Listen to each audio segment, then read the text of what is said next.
Et Thomas Negaroff, ça vous laisse bouche bée. Oui, N'est-ce ça pas? me laisse absolument bouche bée. Alors, Hillary Clinton a perdu sa chaussure, mais Barack Obama, lui, Il n'a pas perdu sa langue. n'a pas perdu sa langue. En effet, M'ôtez les mots de la bouche. En effet, puisqu'il a prononcé son grand discours sur l'état de l'Union. Un discours, d'ailleurs, il a été gentil, Barack, puisque dans les premiers mots, il a dit une phrase qui permet de revenir un peu historiquement sur ce discours. Il a dit « La Constitution déclare que de temps en temps, le président informe le Congrès sur l'état de l'Union. Depuis 220 ans, nos leaders ont accompli cette tâche. » Alors, effectivement, depuis 1790, George Washington, premier discours. Ce que ne dit pas Barack Obama, effectivement, de temps en temps, c'est devenu tous les ans, en fait. Et puis, ce qu'il ne dit pas, surtout, c'est que le discours a changé. Jefferson se contentait d'un texte écrit envoyé au Congrès. Et puis, progressivement, ce texte, qui était qu'un simple devoir pour le président, il fallait informer le Congrès de ce qui se passait dans l'Union, cet immense pays, il fallait informer le Congrès pour qu'il prenne des bonnes décisions législatives.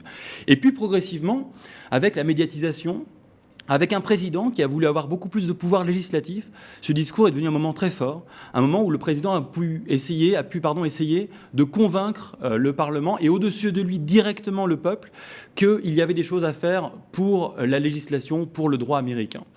D'ailleurs, en 1964, le président Johnson change un tout petit peu le début et non seulement il salue le président du Sénat, le président du Congrès, etc. Mais il dit aussi « My fellow citizens ». Désormais, il s'adresse directement aux citoyens américains. Et là, c'est une grande évolution. Alors, est-ce que Barack Obama a apporté sa petite touche personnelle, lui aussi? Alors, il n'a en fait pas beaucoup innové. C'est-à-dire que, d'abord, par rapport à son discours habituel, il y a quelque chose d'assez nouveau. On en a beaucoup parlé dans la presse depuis hier ou avant-hier. Il a beaucoup évoqué la rue, l'américain de base, contre Wall Street.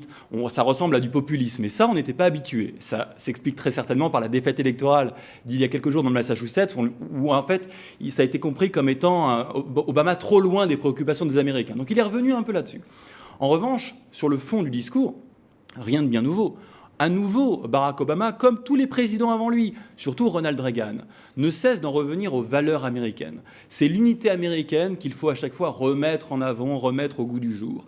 Et l'idée d'Obama, comme tous les présidents américains, c'est de dire « nous devons être fidèles à nos valeurs pour avoir une nation puissante ». Parmi les valeurs que Obama a évoquées, il a dit à un moment donné, il a parlé de la détermination et de l'optimisme américain. Et puis après, il a dit, ce ne sont pas des valeurs républicaines, ce ne sont pas des valeurs démocrates, ce sont les valeurs américaines. Il y a l'idée à chaque fois que les valeurs sont communes à l'ensemble de la nation américaine.